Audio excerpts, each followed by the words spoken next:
Good morning. I've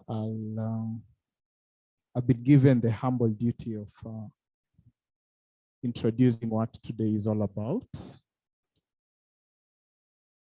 And as I move towards that, allow me to, first of all, just recognize and thank the guests who've come.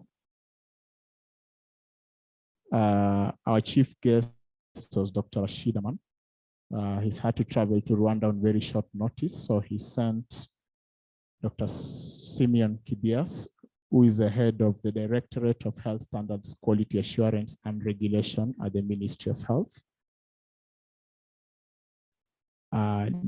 who, of course, has been leading a lot of regulatory reform work that has helped to create an ecosystem for improved partnerships in healthcare. So Dr. Simon Karibu. We also have Mr. Sivi Macharia, who is a chief economist at the Ministry of Health, and is also the head of the PPP unit at the Ministry of Health. Welcome, Mr. Macharia. We have Dr. Gakombe, who is the president of the Kenya Healthcare Federation. Those of you who may not know, the Kenya Healthcare Federation is the umbrella body that represents the private sector in Kenya. And we have Dr. Wangari Ng'ang'a sitting here with us as well, representing the highest office on the land from the Presidential Service Delivery Unit. And allow me to also just recognize the arrival of the person who signs my paycheck here at Strathmore, who it's my duty to make sure he's always happy, because if he's unhappy, I become unhappy.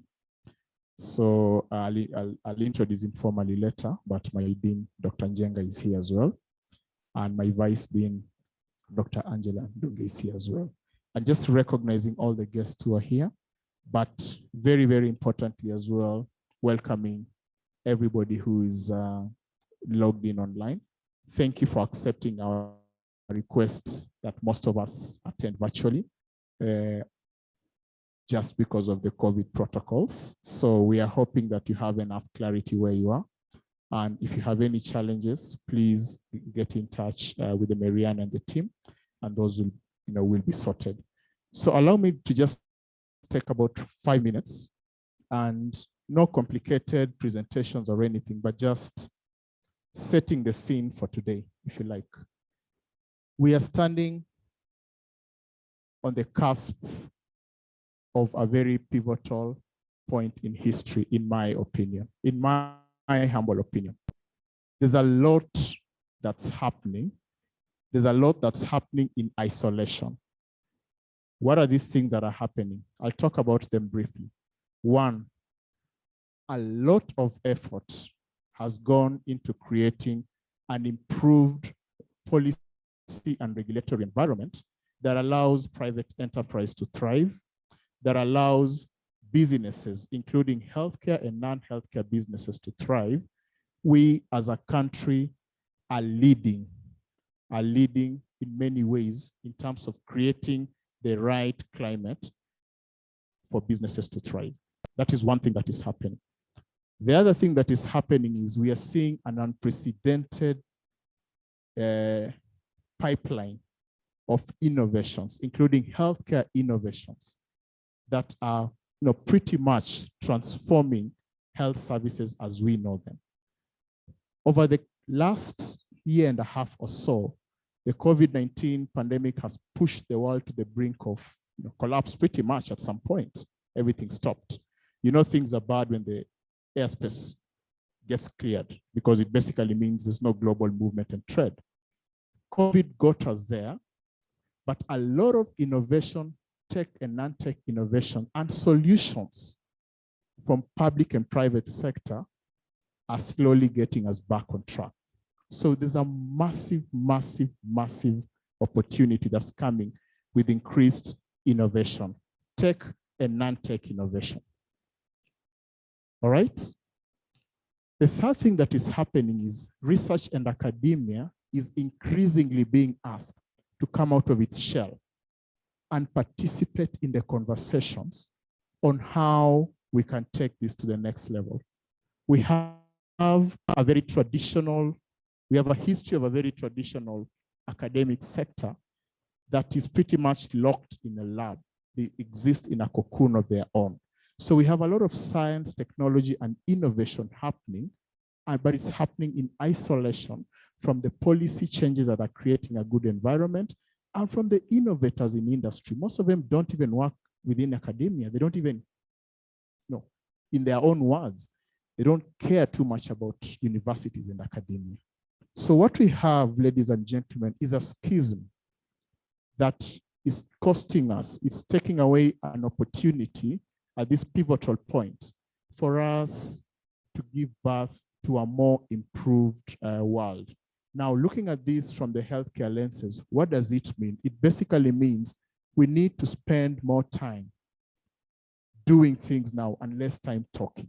How do we spend more time doing, translating innovation, thinking, research outputs, and maximizing the benefits from the improved climate?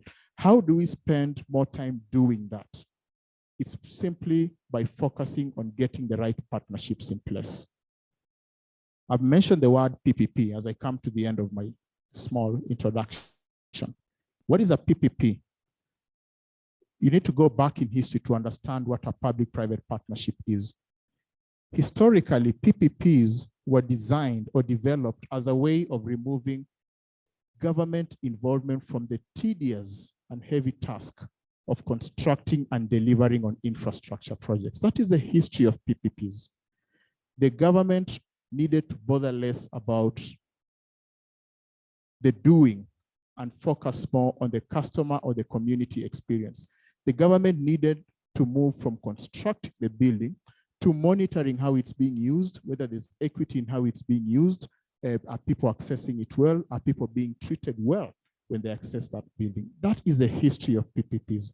Now, it's important that I share this with you because history favors heavy capital investment PPPs that are focused on infrastructure. PPPs were naturally never designed for health services in its raw form. And that is something that we need to recognize. So even as we start this conversation about making partnerships work, we need to know that, and a lot of us have a keen interest in the healthcare space, we need to know that we are starting from a position of disadvantage. We are starting at a point where we need to define in a very organic way frameworks that work, but we don't have a lot of time for policy and rhetoric. We need to figure out how to get this in practice through immediate and constant engagement. And more importantly, we need the honest policy brokers who are going to help connect the ecosystem that I've said is extremely fragmented. Once we get this done, then policy, science, technology, and innovation, practice, and innovators, and including entrepreneurs who are working within the space, will be able to effectively define what is important from the community's perspective, not from the supply side. They'll be able to define what is important to our communities, and they'll be able to work together towards realizing that while being agnostic to the history, to the ownership of the different sectors. We need to move away from the cocoons, and we need to move towards an ecosystems approach to partnerships. Thank you very much. Now, as I finish, allow me to welcome my dean, Dr. John Jenga. Dr. George Jenga is a busy man, but whenever Frank calls him and says we need to have this meeting, he figures out how to make that happen. And so we are very honored to have you here, welcoming us.